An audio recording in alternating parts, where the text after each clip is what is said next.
Bueno, Aisha Seyed Castro es una joven que cuando niña decidió emprender sus sueños. Se llevó una maleta cargada de sueños a Londres y gracias a Dios han pasado muchas cosas. Primero que todo, una sierva de Dios. Para mí ese es el propósito de mi vida. Y ya después una esposa, una hija y por último violinista.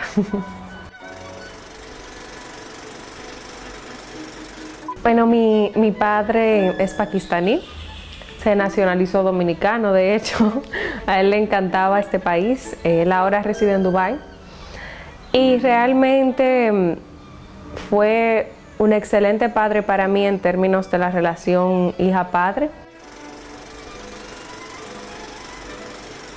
Mi madre ha sido una madre más que ejemplar, la mejor madre del mundo, de verdad lo digo.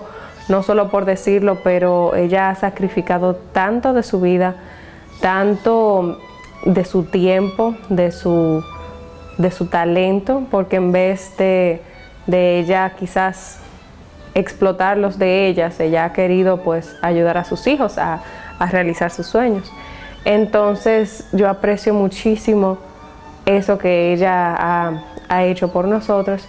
Y claro, lo más importante que es que nos inculcó el temor a Dios, y no digo temor en cuanto a miedo, sino en cuanto a respeto.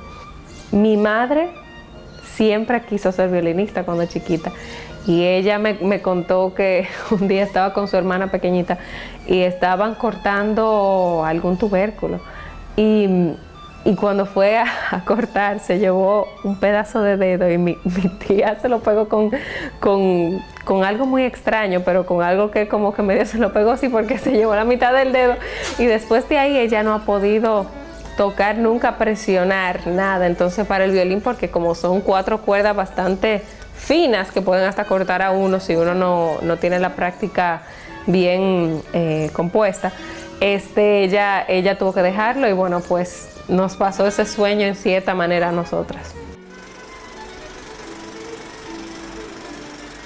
Somos 4, la primera, Sabah Seyed, yo soy la segunda, mi hermano Kabiruddin Seyed y mi otro hermano de 15 años, Karimuddin Seyed. Mi hermana Sabah es nutrióloga, doctora, y mi hermano está estudiando mercadeo en la universidad.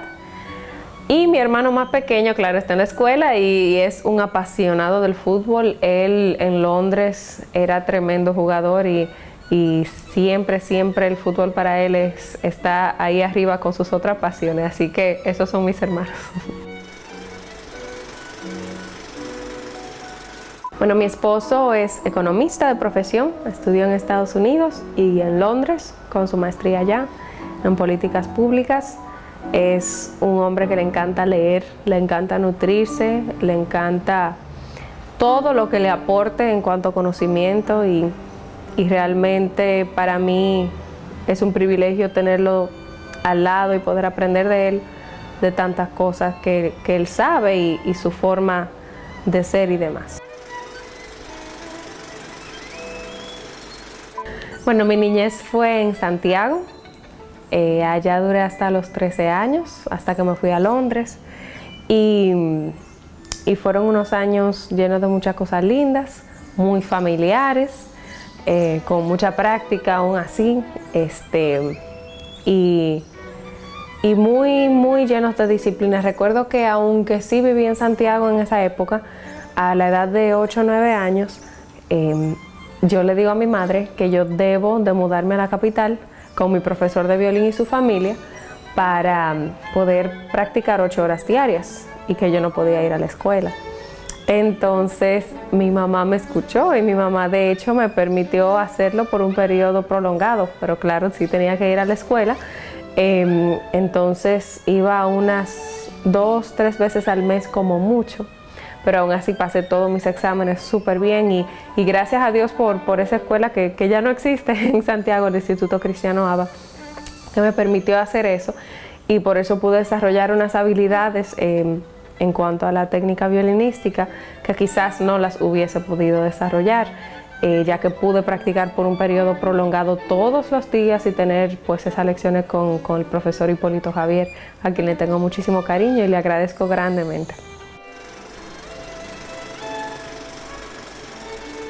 Para mí el violín es mi voz para la sociedad. El violín es el instrumento que utilizo no solamente como instrumento musical, sino para poder expresar mis emociones y todo eso. Pero realmente el violín fue una decisión que tomé porque llegué a escuchar las sonatas y partitas de Johann Sebastian Bach, que son obras magnas del repertorio violinístico solista del violín. Y cuando las escuché, creo que fue a los 7, 8 años, para mí no había nada más hermoso que eso. Yo dije, eso es lo que yo quiero hacer por el resto de mi vida. Entonces, sí, el violín, pero el repertorio violinístico fue lo que realmente me atrajo aún más que el instrumento per se. Y nada, a partir de allí he descubierto muchas obras maravillosas que he hecho y que estoy haciendo, especialmente por la gira mundial que estamos embarcando en este año. Y realmente me enamoro cada día más del violín y de su repertorio. Mi hermana era la que tocaba primero que yo. Mi hermana estuvo en ballet, en canto, en violín, en todo lo que se puede imaginar uno, que los padres pongan a uno. Y yo siempre quería copiar a mi hermana de pequeña y para mí era vestirme igual que mi hermana. Ella me llevaba unos 4 años. Y en eso también la quería copiar. Entonces me ponen en las clases de violín allá en el Hogar de la Armonía en Santiago. Y nada, comienzo a desenvolverme de una manera que los años que hacían las competencias a fin de año me ganaba siempre la medalla de primer lugar y todo eso. Entonces ahí mi mamá como que me puso un poco más de atención y demás. Luego se da el gran evento para mí, que fue una gran oportunidad, donde fui la solista invitada a tocar a los 11 años de edad, realizando mi debut acompañada de la Orquesta Sinfónica Nacional con el maestro Julio de Wind, a quien le tengo muchísimo cariño y quien pues me dio esa gran oportunidad. Bueno, me fui con mi madre inicialmente y me quedé en el internado, ya que era un requerimiento de ellos, claro, quedarse allá, tener la vida completa allá. Nosotros teníamos clase todos los días, incluyendo sábados y domingos, muchas veces hasta las 10 de la noche, teniendo 3 y 4 conciertos por semana. Era una vida muy rigurosa, académicamente todo completo, los exámenes de nosotros eran de Oxford, de Cambridge y todo ese tipo de cosas, era algo muy, muy riguroso. Entonces, realmente tiempo para la familia muy pocas veces tenía. Mi madre sí, claro, se mudó a Londres con mis hermanos y todo eso. Y sí, a veces podía ir uno que otro fin de semana, pero casi nunca.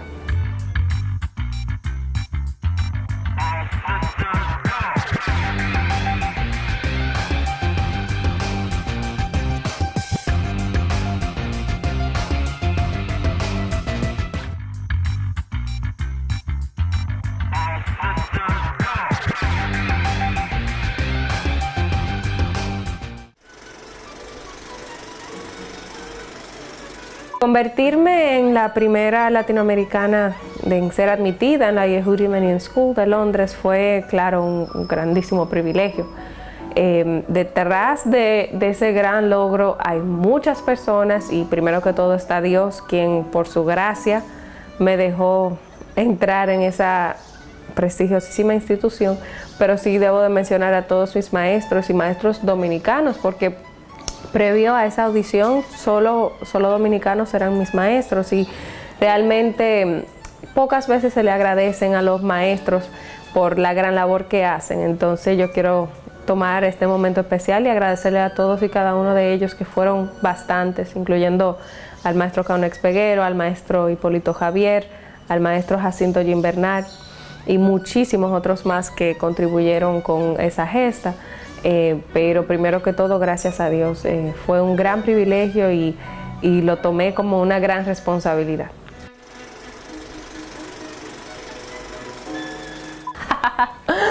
Bueno, de Santiago a Londres, esa transición Fue una transición que yo ni me di cuenta realmente. Yo tenía unos escasos 13 años, acabaditos de cumplir. Y el primer día que arribé, luego ya de haber hecho la audición, recuerdo que el 6 de enero del 2003 nevó como nunca antes en los últimos 20 años en Londres. Entonces para mí fue una cosa tan grande porque yo nunca había visto nieve y realmente fue una cosa maravillosa. O sea, no sabía hablar inglés, no me gustaba la comida, no tenía amistades y fue un proceso bastante riguroso en cuanto a disciplina, pero que no lo cambiaría por absolutamente nada en el mundo. De Santiago a Londres y fue un sueño hecho realidad realmente.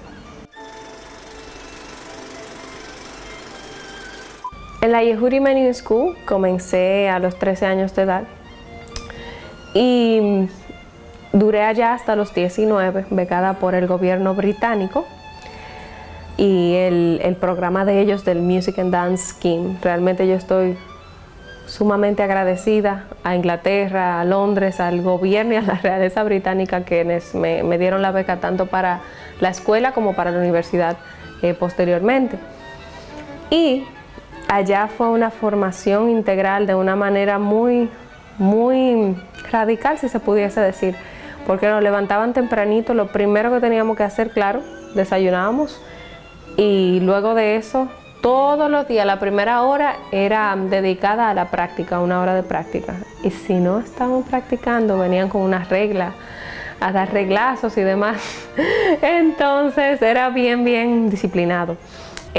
Porque especialmente en la institución donde estudié, la Yehudi Menuhin School, esa primera institución en Londres, había una competencia demasiado grande y estamos hablando de que el presidente de la escuela era Mislav Rostropovich, uno de los más grandes músicos clásicos de todos los tiempos, y él iba a visitar la escuela. Ahora el actual presidente es Daniel Barenboim.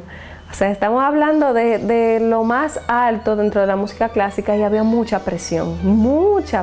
Entonces, los conciertos que uno hacía como solista, imagínate, en todos los concert halls más importantes de allá de Londres, le tenían a uno mucha presión. Quizás un día uno no tocaba tan bien como otro y se sentía como que no era lo suficientemente bueno. Y como uno está en un periodo tan hormonal que en la adolescencia a veces uno quería dejar todo, pero por la gracia de Dios continuamos. La verdad es que todas las cosas que valen la pena toman mucho sacrificio, lágrimas hasta de sangre. Ellos les fascinó Londres, a mi familia le fascina Londres. Para nosotros es una ciudad muy significativa y realmente es una ciudad muy admirable porque es un melting pot, es un jarro donde todas las culturas están derretidas y se entremezclan y se convierten en una y no hay discriminación de ningún tipo. Es una ciudad maravillosa, o sea, no solamente, claro, por el arte, la cultura, los museos de arte moderno que hay, el arte antiguo también, pero las personas allá tienen una forma de vivir que a mí me fascina y cada vez que voy para allá, que voy a menudo, es una gran oportunidad para mí también. Bueno, tuve muchos momentos en mi adolescencia especialmente. La adolescencia es un proceso, un periodo muy difícil. Y a las madres que tienen adolescentes, incluyendo a mi mamá, que todavía el más pequeño tiene 15 años, es una situación en la cual hay que tener mucha sabiduría. Yo creo que mi madre fue clave. Yo hablaba con mi madre, si bien yo no vivía con ella porque estaba en el internado, hablaba con mi madre diario, por teléfono. Y que hasta un relajo me tenían en la escuela de que yo siempre hablaba con mi mamá todos los días, pero a ella le contaba todo, o sea, todo, literal, hasta los pensamientos míos, y orábamos juntas y ella siempre me daba esa palabra de aliento desde una perspectiva cristiana y con la Biblia, que aquí la tenemos al lado. Y para mí eso fue de gran importancia, y cuando lo veo en retrospectiva, pudo haber pasado mucho de lo que mi mamá a través de esos consejos me libró.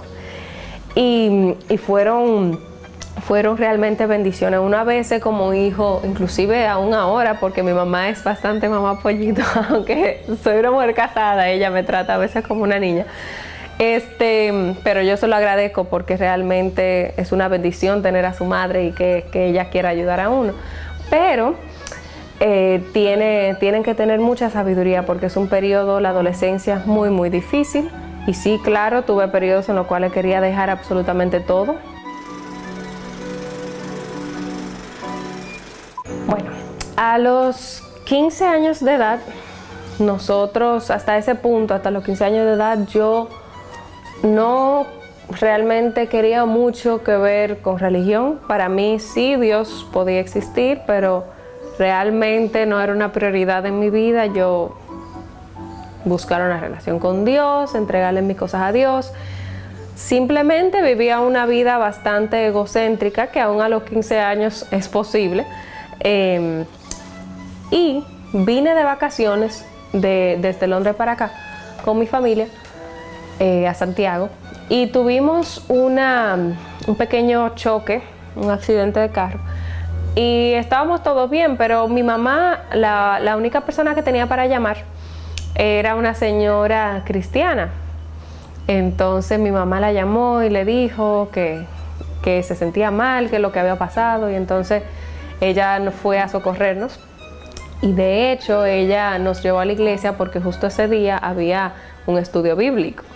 Y ya tú te imaginas, nosotros como que veníamos de un background donde mi mamá era nominalmente católica, mi papá un musulmán. Realmente ya al ellos divorciarse, el Islam no era realmente algo que nos estaban obligando. Y era como que uno escuchaba muchas cosas, que los evangélicos, que esto, que lo otro, y con un prejuicio muy grande. Entonces entramos, nos sentamos, culminó, y los dirigentes de la iglesia nos pidieron que fuésemos al sermón del domingo. Entonces dijimos que sí, porque realmente nos sentimos obligados, no porque queríamos ir. Y entonces asistimos, y cuando yo realmente vi quién era, qué es Jesús y lo que significa para la humanidad y la necesidad que nosotros como seres humanos tenemos de Él, yo le entregué mi vida a Cristo. Y realmente cuando uno escudriña la palabra y conoce día a día más del carácter de Dios, uno se enamora más de Él y uno dice, wow, es que el vacío que he tenido en mi vida tiene la forma de Jesús y solamente Él puede llenarlo. Entonces desde ahí, gracias a Dios, yo no he mirado para atrás. Antes de los 15 años yo era y a los 15 años era una joven con una boca muy sucia, muy mala palabrosa, muy irrespetuosa, muy terrible, o sea, muy egocéntrica. Yo me creía que estaba en el tope del mundo por haber entrado a esta institución y todo lo demás. Y cuando me choco con esto de que para vivir tienes que morir, para ser el primero tienes que ser el último, como dice la palabra, dije, wow, pero ¿quién quiere esto? Pero cuando lo empleas, mira, es una felicidad y un gozo tan grande que nada en este mundo te lo puede ofrecer. Así que yo decidí darle mi vida a Cristo y no he mirado para atrás desde ese entonces. Yo decido audicionar en las dos universidades principales musicales, no solamente de Londres, sino de Europa y del mundo también. La Guildhall School of Music and Drama, que fue donde la grandísima chelista Jacqueline du Pré estudió, y también en el Royal College of Music. Y pues comienzo a realizar el proceso de las audiciones, el papeleo de llenar los formularios y eso. Y lo último, que es la audición ya en persona, que uno tiene que tocar. Entonces recuerdo que la noche antes de la audición al Royal College estaba llorando tanto. Yo decía, Dios mío, pero ¿qué va a pasar si yo no puedo obtener una beca? Y no una beca completa, que se la daban a una persona por año en la universidad, en ese año de la universidad entera. Y yo, ay, padre. Y voy, audiciono y demás. En la Guildhall School of Music and Drama, que fue donde la gran chelista Jacqueline du Pré estudió, me dan la beca completa y me dan dinero adicional, unos $8,000 al año para, en adición a cubrirme todos los estudios, yo poder mantenerme más o menos para comprar las cuerdas y demás. Y en el Royal College of Music de igual manera me becaron completamente y me dieron dinero también en adición para ese año. Entonces yo estaba, que yo no me lo podía creer, yo wow, la gloria es de Dios, y de verdad que Dios es fiel. Cuando Él quiere que uno continúe en un propósito, le abre a unos caminos, pero uno siempre tiene que tratar de mostrarse ante Dios y ante su palabra humilde y con obediencia. Y claro, yo no fue por mí, sino fue por Dios, porque por ejemplo recuerdo vívidamente cuando estaba en una de las audiciones que en mi cabeza estaban pasando todas esas notas, toqué Paganini y Prokofiev, que son dos compositores tremendamente difíciles, y yo nada más decía: ay, Jesús, Jesús, no me dejes equivocar, por favor. Y eso era todo lo que pasaba por mi mente. Entonces realmente no ha sido un logro mío, de verdad que gracias a Dios, y después de Dios gracias a mi madre, a todos los profesores que me han apoyado y me han ayudado. Bueno, ¿por qué elegí al Royal College of Music sobre el Guildhall School of Music and Drama? Para mí la razón fue la profesora, que era Natasha Boyarskaya, con quien estudié en la Yehudi Menuhin School, y de hecho una profesora tremenda. Ella, el mismo Yehudi Menuhin, el fundador de la escuela, fue hacia lo que en aquel entonces era la Unión Soviética a buscarla a ella, le consiguió su permiso para salir de la Unión Soviética y vivir en Londres, porque creía que ella era la mejor profesora para los niños y jóvenes precoces que él quería tener en su escuela. Entonces estamos hablando de una profesora tremenda que significó mucho para mí los años en la Menuhin School y eso. Y por ellas fue que decidí entrar al Royal College of Music.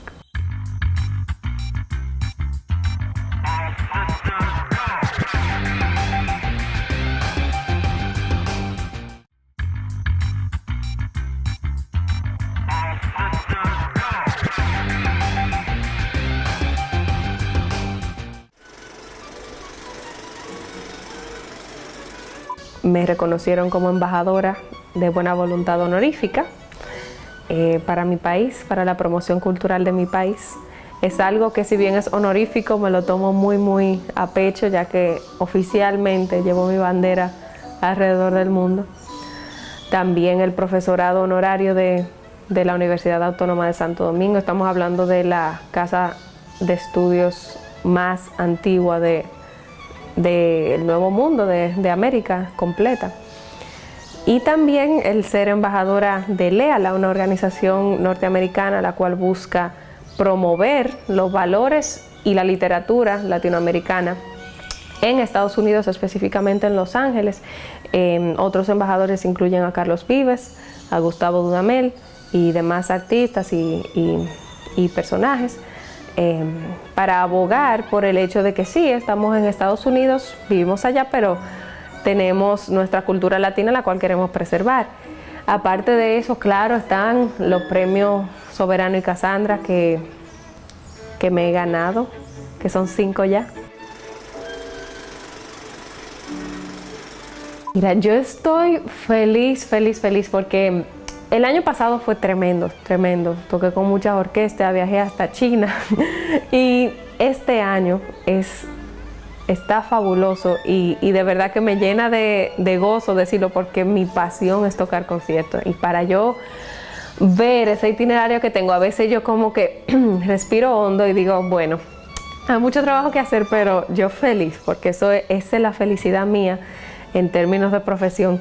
Y entonces estaremos yendo, ahora voy para Memphis, Tennessee, y allá tenemos 2 conciertos. Sigo para Ecuador, donde tengo una gira de 3 ciudades. Estaré tocando en Casa de la Música en Quito, que es el lugar más emblemático de la música clásica en el Ecuador entero. También en Cuenca, Ecuador, con la Orquesta Sinfónica de Cuenca. En Loja, con la Orquesta Sinfónica de Loja. También hago mi debut en Argentina, lo cual me tiene súper feliz porque en Buenos Aires estaré tocando en el Centro Kirchner, que es de unas 2.500 personas, es el centro cultural que alberga más personas en toda Latinoamérica. Entonces estoy súper feliz con eso, con la Orquesta Sinfónica de Entre Ríos. También en Paraná, Argentina, con mi debut. En Chile estaré tocando en el Teatro de Rancagua, Regional de Rancagua, el concierto de Mendelssohn en mi menor. En Londres voy a estar tocando con la Orquesta Central de Londres, el concierto de Sibelius en re menor.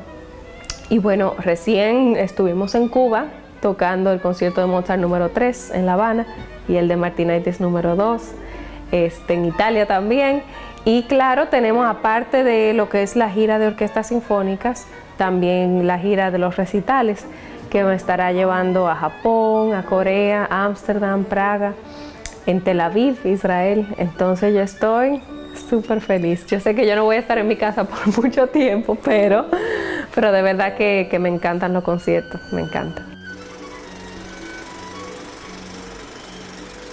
Bueno, mi día, lo primero que hago siempre es orar y leer la palabra, porque siento que como que tengo que enfocarme, focalizarme para poder comenzar mi día bien.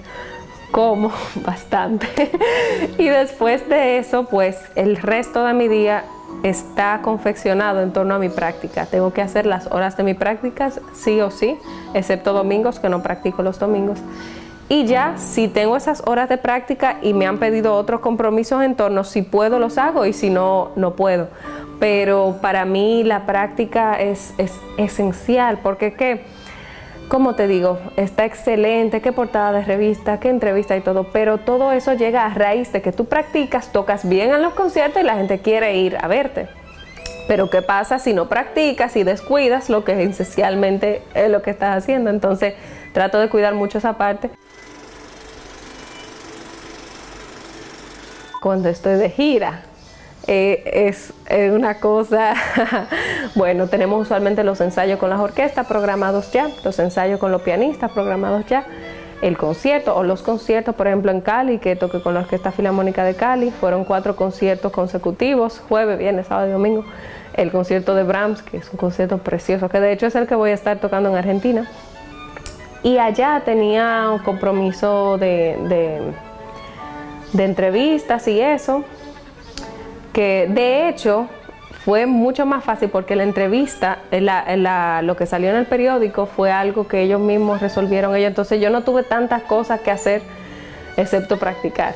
Pero hay otras veces, como cuando estoy en Italia, por ejemplo, recientemente en marzo, este año, yo tuve 2 conciertos, uno en Génova y otro en La Spezia. Aparte de esos 2 conciertos, hicimos como 5 visitas sociales al Hospital Gaslini, que es uno de los hospitales más grandes de Europa, pediátricos, a tocarle a los niños enfermos. Allá había niños que acababan de ser operados del cerebro y fue algo bien impresionante ver cómo la música puede proveerle un momento de paz. Aparte de eso, fuimos a varias escuelas de escasos recursos, inclusive fuimos a una en La Spezia donde hay una comunidad dominicana grande, entonces yo dije, yo quiero ir ahí porque hay muchos dominicanos, alumnos de esa escuela, y entonces le toqué y fue bien lindo poder conectar en Italia con dominicanos allá. Y cuando son viajes así, es una agenda súper apretada, o sea, hay que como que respirar hondo, ver lo que tienes en el día y tratar de no cogerte las cosas muy a pecho, porque es muy riguroso la práctica y todo eso. Si bien yo no hago mucho ejercicio, el violín te obliga a moverte, por lo menos la parte de arriba. Entonces sí sientes como que estás haciendo actividad física por 3, 4, 5, 6 horas al día, dependiendo. Nunca practico más de 6 y nunca menos de 3. Entonces algo que diariamente te saca mucha energía. Muchas veces viajo con mi esposo. Mi esposo a veces me acompaña cuando puede, a veces con mi madre, dependiendo. A mi madre me la llevé para Cuba. Fue una experiencia realmente. Con mi esposo, usualmente él siempre quiere acompañarme en los lugares donde políticamente hablando la situación está un poco difícil, por ejemplo en los Emiratos Árabes, en términos de eso, de los terroristas y eso, en Israel, a Corea va a ir conmigo. Entonces él trata de siempre como que no dejarme sola en esos sitios, pero siempre que viajo a los conciertos, los organizadores me tienen siempre una persona que está conmigo todo el tiempo. Entonces es algo que me siento muy muy segura de poder hacerlo y realmente, claro, es fabuloso poder viajar con familiares, pero yo sé que para mis familiares no es la misma experiencia, porque para mí yo necesito estar trancada todo el tiempo, o practicando, o durmiendo, o en ensayo, o en concierto. Entonces no es muy divertido para ellos. Yo no salgo, yo no turisteo, no me gusta. Claro, me gusta ir a ver cosas, pero ya después de yo haber cumplido mis responsabilidades como profesional, porque gasto mucha energía aún caminando. Entonces me gusta ahorrarlas para tocar.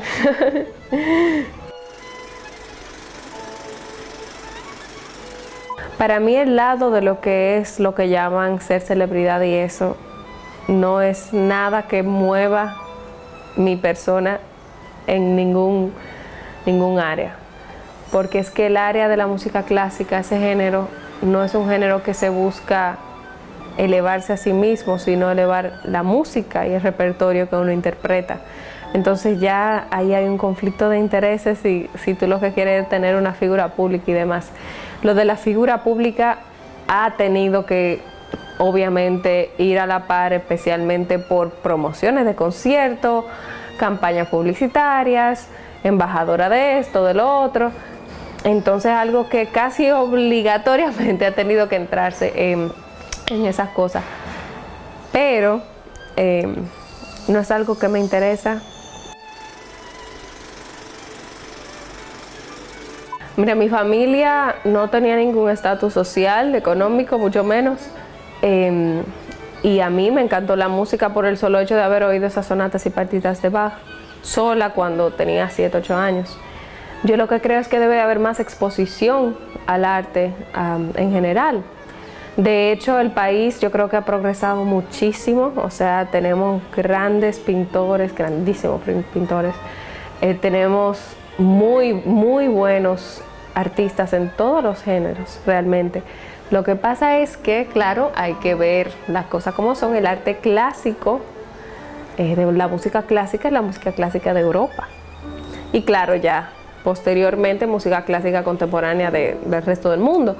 Pero la clásica, en cuanto respecta al periodo barroco, el clásico, el romántico, en su gran mayoría es europea y no realmente nos pertenece a nosotros los dominicanos, pero aún así nosotros tenemos una cultura musical riquísima, unos ritmos maravillosos, admirados en el mundo entero, y vienen siendo lo que es nuestra música clásica. El arte clásico europeo es algo que no solamente ayuda a uno a aprender algo nuevo, un instrumento nuevo, una música nueva, sino que los alumnos que tienen que aprender un instrumento, aprender una pieza, tienen que aprender el contexto de una pieza. Por ejemplo, yo estoy tocando el concierto Shostakovich número 1 para violín y orquesta, y este compositor en la época soviética tiene un historial grandísimo de lo que tiene que ver del movimiento nacionalista de los compositores en aquella época.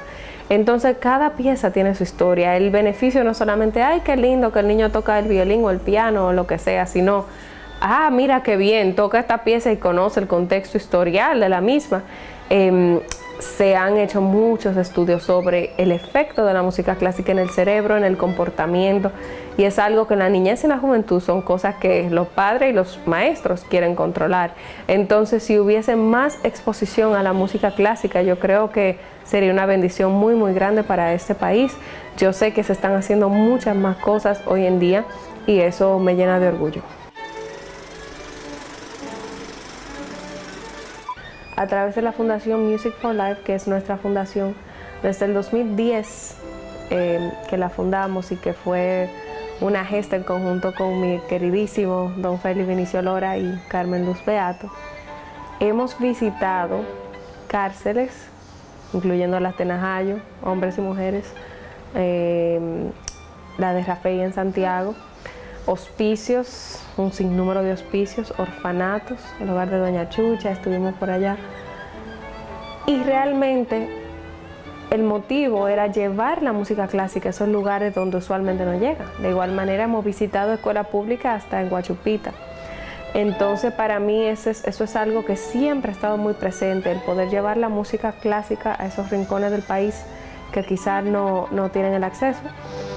De igual manera, con la Fundación Music for Life, cada 2 años realizamos el Festival Infantil y Juvenil Música con Propósito. De igual manera, traemos al maestro Mark Messenger desde Londres, que es un tremendo maestro, pedagogo. Él es el director de cuerdas del Royal College of Music. Y le da clases magistrales individuales a todos los jóvenes que se anotan en nuestro festival, que es abierto. Este año pasado tuvimos casi 50, la edición antepasada tuvimos unos 50 también, que se realizó en el aula magna de la UAST en Santo Domingo y la otra en el Gran Teatro del Cibao en Santiago. Entonces siempre eso de aportar a mi país ha estado presente y por eso constituimos esa fundación y también queremos aportar. De igual manera, maestros grandísimos a quien admiro, tales como el maestro Michel Camilo, quien es fenomenal, y muchos otros, son personas que han abierto el paso para los artistas dominicanos y realmente es una bendición y un privilegio poder aprender de ellos. Bueno, el nuevo disco, Martinaitis, ha sido una gran bendición por muchas razones, muchos motivos. Por ejemplo, el instrumento que utilizo es un violín Stradivarius del año 1690 y que gracias a mi patrocinador de Londres puedo utilizar en todos los conciertos de Europa que desee. De igual manera, el violín que tengo aquí es de los años 1700 y es también gracias a mi patrocinador en Londres, Florian Leonard Fine Violins.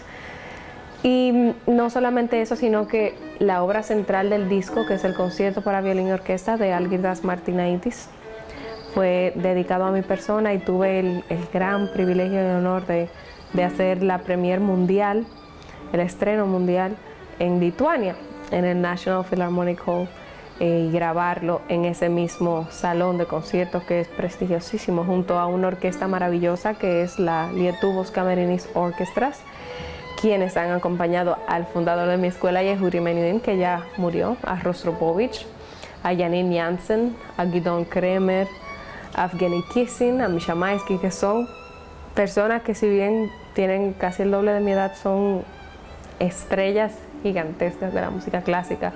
Entonces poder tener plasmado en un disco esta pieza contemporánea que pude estrenar mundialmente con esta orquesta y con este instrumento es un sueño y una bendición grandísima hecha realidad. Estoy sumamente agradecida a Dios, claro, primero y luego a mi casa disquera de Classical Recording Company de Londres y claro, los patrocinadores de allá, porque ha sido una gran bendición.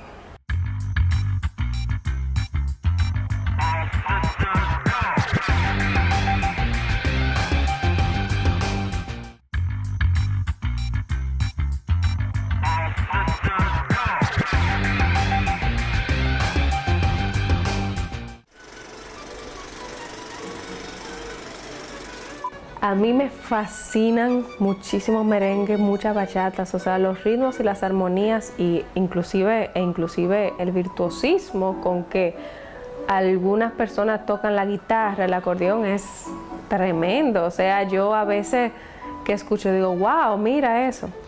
En cuanto a mi persona, hacer el crossover no lo haría por ahora, me falta muchísimo que explorar en la música clásica. Gracias a Dios han validado nuestros conciertos alrededor del mundo, la prensa mundial, incluyendo periódicos en Brasil, en Alemania, en Colombia, en los Emiratos Árabes. Y gracias a Dios es lo que a mí me encanta hacer. Ahí estamos, claro, si es el deseo de ese artista, hacer el crossover y es lo que le mueve, perfecto. Pero a mí no me mueve eso, para nada. Me mueve la música que yo hago, Brahms, Beethoven, Mozart, Bach, Julio Alberto Hernández, que es dominicano y es clásico. Tenemos muchísimos maestros clásicos dominicanos, Cerón. De hecho, en el nuevo disco mío, Martina Itis, que es la pieza principal, hay 4 piezas en las cuales estoy acompañada de piano, que son el Por Amor del Maestro Solano, A la Caída de la Tarde de Enriquillo Cerón, José Dolores Cerón, perdón, O Canto del Cisne Negro de Héctor Villalobos, el brasileño, y La Bella Cubana de José White. José White fue un violinista que hasta estudió en el Conservatorio de París en los 1800 y se ganó el premio como violinista en su primer año de estudios allá. Llegó a tener su propio Stradivarius y es alguien de quien se debe de hablar más a menudo dentro de la música clásica latinoamericana. De hecho, sí tenemos maestros clásicos latinoamericanos y eso también es parte de lo que me gusta aportar. Por ejemplo, en una entrevista que hice con la BBC de Londres, me pidieron tocar 2 piezas. Yo elegí tocar La Campanera de Paganini y El Primer Beso de Julio Alberto Hernández. Tener como plataforma la BBC de Londres y que te escuchen todas esas personas en transmisión una pieza clásica dominicana, para mí eso fue algo que movió mi corazón muchísimo. Entonces trato de llevar la esencia dominicana donde quiera que vaya. Claro, yo de por sí como dominicana que soy la llevo, pero también con música clásica dominicana, que son maravillosas. Sí, mira, yo toco la viola y el piano. La viola inclusive he tocado conciertos como solista en Suiza, hice el estreno mundial del concierto, el estreno suizo del concierto para viola y orquesta de cámara de Noam Sherif, el compositor israelí que ha sido grandemente laureado allá en Israel. Y fue un concierto maravilloso porque el instrumento que utilicé fue la viola Testore, marca Testore, del fundador de mi escuela, la Yehudi Menuhin School, que él de por sí, aunque él era violinista, él también tocaba la viola. Entonces, en la Yehudi Menuhin School, la formación que nos daban, todos teníamos que tocar, si tocábamos violín, teníamos que tocar la viola. Y de segundo instrumento, tercer instrumento, el piano, porque el piano te da una visión casi 360 de lo que es la armonía y lo que ocurre en las piezas musicales. Primero que todo, la fe en Dios, y no lo digo como algo cliché, sino como algo real. Dios puede mover montañas, Dios puede hacer maravillas, y después de eso, claro, la disciplina y la persistencia y la perseverancia. La perseverancia, wow, es como que Dios te mira y te ayuda porque está perseverando. Entonces, Dios te da todas las herramientas, pero tienes que utilizarlas y tienes que constantemente utilizarlas y tienes que esforzarte y ser valiente, como dice el primer capítulo de Josué. Para mí ese ha sido un capítulo de la Biblia muy importante en mi vida, porque siempre hay momentos en los cuales tú tienes situaciones, vicisitudes y cosas que tú dices, ay caramba, pero a través de esa palabra me he fortalecido y digo, sí puedo para Dios, para Cristo y después para mi país.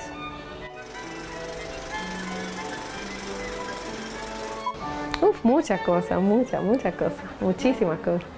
Quiero el resto de mi vida poder seguir tocando con las grandes orquestas, los grandes teatros. Me fascina tocar el violín, me fascina la música clásica del repertorio violinístico. Pero claro, quiero dejar un legado y quiero también continuar ayudando a los que vienen subiendo a través de nuestra fundación Music for Life, en la cual le hemos dado todas esas clases magistrales con el maestro Mark Messenger. Yo misma he ido al conservatorio, a la escuela elemental de Isla Mena, a distintas escuelas musicales en el país, y realmente me mueve mucho poder ayudar al otro, porque si yo he podido llegar hasta donde he llegado, que me falta muchísimo más, ha sido porque personas como Piantini, como The Wind, como Kaunex Peguero, como Hipólito Javier, me han tendido una mano y me han dicho, se puede. Y los triunfos tuyos son los míos. Entonces, de esa misma manera, me gustaría continuar ese legado de poder ayudar a los demás. Y claro, primero inspirar a que crean en el poder de la palabra de Dios, que es grandísimo y que es lo más grande. Y luego, a saber que todos los sueños se pueden hacer realidad.